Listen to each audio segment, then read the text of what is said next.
देश के एक महापुरुष का आदर करने आए हुए हैं।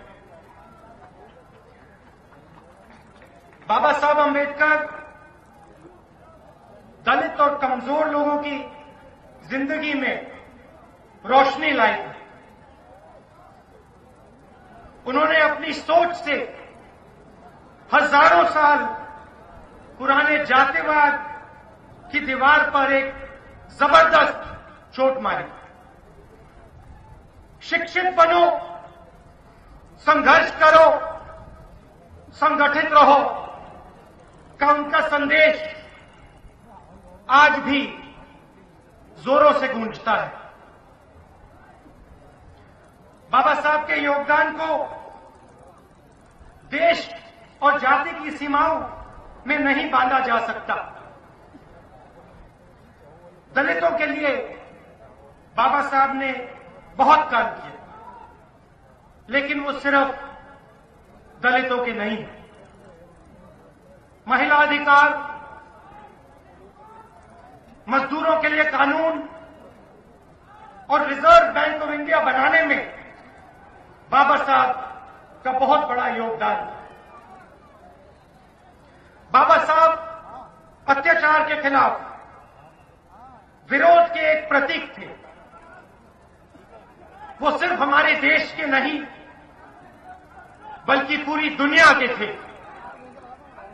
गांधी जी, नेहरू जी, सरदार पटेल जी और मौलाना आजाद जी के साथ मिलकर उन्होंने हमारे देश की नींव रखी और आज उनके विचारों का प्रभाव हमें चारों तरफ दिखाई देता है। भारत के संविधान और उससे मिले वन मैन वन वोट के अधिकार ने हमेशा के लिए समाज को बदल दिया। गांधी जी, नेहरू जी और अंबेडकर जी ने इस काम को मिलकर पूरा किया। कोई एक अकेला व्यक्ति इस काम को नहीं कर सकता। आज समाज के हर वर्ग के लोगों की आवाज पंचायतों में, असेंबलियों में, पार्लियामेंट में सुनाई देती है। लेकिन आज देश की इतनी तरक्की के बाद हम सबका सपना, बाबा साहेब का सपना अभी भी अधूरा है। अहमदनगर के सागर सेजवाल को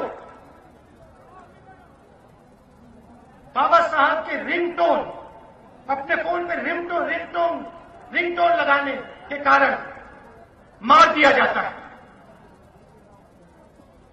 यह घटना हमें बताती है कि हमारे देश में अभी सामाजिक समानता नहीं आई। जब ज़ीशान अली को हुनर के बावजूद उसके नाम के कारण नौकरी नहीं मिलती है, तो यह घटना बताती है कि अभी देश में आर्थिक अवसर सबको बराबरी से नहीं मिलता है।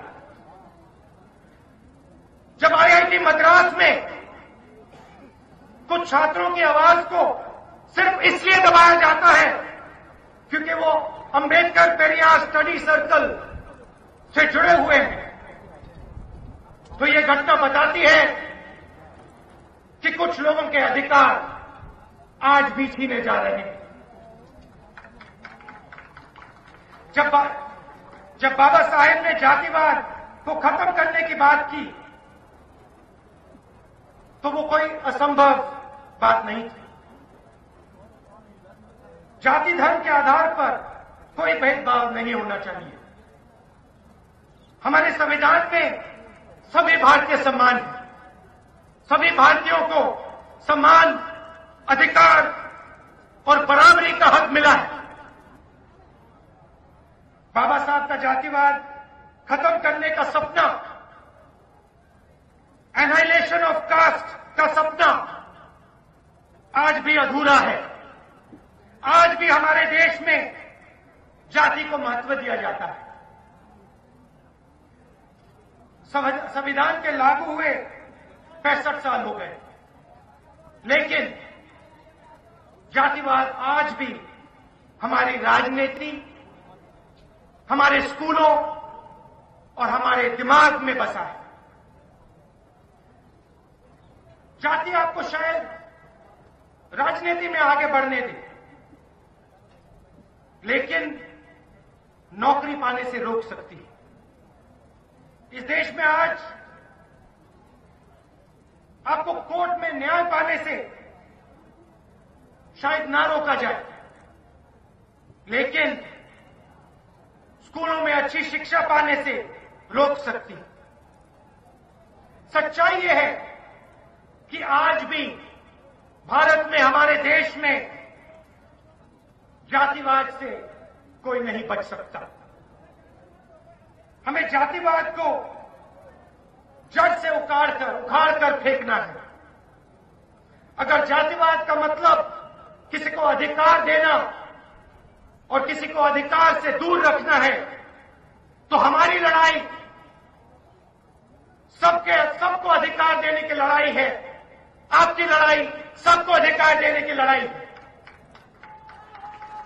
कांग्रेस सरकार ने लैंड रिडिस्ट्रीब्यूशन, बैंक नेशनलाइजेशन और नरेगा जैसे अधिकार के कानून इस दिशा में उठाए कदम थे। हमने शिक्षा और भोजन का अधिकार किसी एक जात को या किसी एक धर्म को नहीं दिया, हमने हर देशवासी को ये अधिकार दिए। बाबा साहेब की 125वीं एनिवर्सरी प्रोग्राम मनाते हुए हम ये याद करेंगे कि उन्होंने किसके लिए लड़ाई लड़ी, कांग्रेस पार्टी किसके साथ खड़ी होगी, किसके साथ खड़ी रहेगी। जहां कहीं भी अन्याय होगा, चाहे वो दलित, आदिवासी, महिला या किसी भी धर्म के लोगों के साथ हो, कांग्रेस पार्टी आपको वहां खड़ी दिखाई देगी। पिछले कुछ सालों में भारत में बहुत आर्थिक प्रगति हुई है। भारत को आगे बढ़ने के लिए किन चीजों की जरूरत है? कोई कहते हैं कि हमें इंफ्रास्ट्रक्चर की जरूरत है, कोई कहता है रेलवे लाइन की जरूरत है, सड़क की जरूरत है, कोई और कहता है रोजगार की जरूरत है। ये सब चीजें बहुत जरूरी हैं, मगर जब तक कुछ लोगों को उनके अधिकार से दूर रखा जाएगा, तब तक भारत अपनी पूरी क्षमता हासिल नहीं कर सकता है।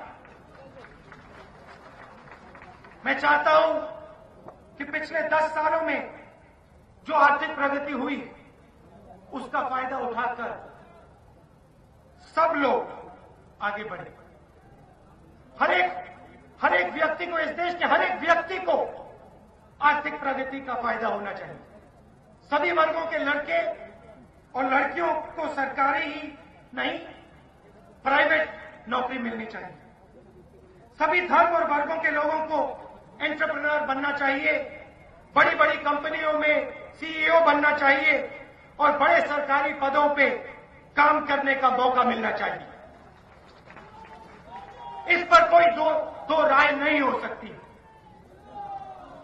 जातिवाद एक सच्चाई है और इसको हटाने के लिए बाबा साहब के उस महान मिशन को पूरा करना हम सबकी जिम्मेदारी है। यह एक मुश्किल काम है, आसान काम नहीं। हमें यह नहीं सोचना चाहिए कि भारत को अब उन विचारधाराओं से कोई खतरा नहीं है जो एक इंसान को दूसरे इंसान से नीचा मानती है। वो ताकतें उन दीवारों को हर पल मजबूत करने की कोशिश करती हैं जिनसे बाबा साहब अंबेडकर पूरी जिंदगी लड़े थे। एक इंसान को दूसरे इंसान से लड़ाकर ये विचारधाराएं हम सबको कमजोर करती है। पावर का सेंट्रलाइजेशन जातिवाद को मजबूत करता है। पावर का डिसेंट्रलाइजेशन जातिवाद को कमजोर करता है। ये बात अंबेडकर जी ने भी कही थी। इन विचारधाराओं से लड़ना आसान नहीं है, लेकिन बाबा साहब की जिंदगी हमें यह सिखाती है कि बदलाव आसानी से नहीं आता।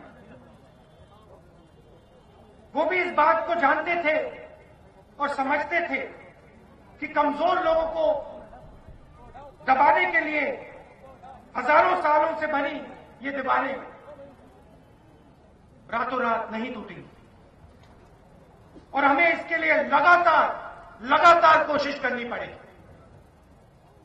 जब एक महिला बिना डर के बस में सफर कर पाई, तब एक जीत हमें मिलेगी।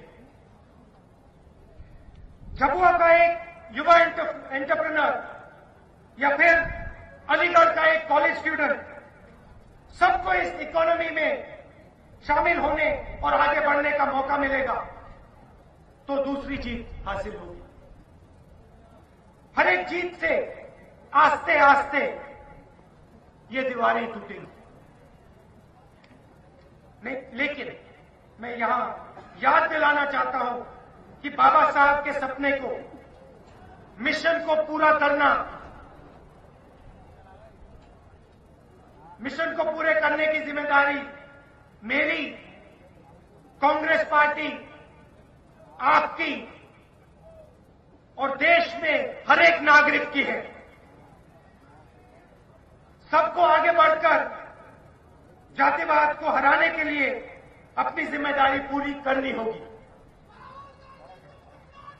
मैं आज सब युवाओं से एक अपील करना चाहता हूं कि जातिवाद के खिलाफ अब वो चुप ना रहे, ताकि धीरे धीरे वो दीवारें टूट जाएं जो हमको बाबा साहब अंबेडकर के सपने से दूर रखती। जय Hind. The Modi government completed 1 year in office last week, but their anniversary gift to the people of India kicks in from today. We are all going to be paying a much higher and unwarranted service tax of 14%.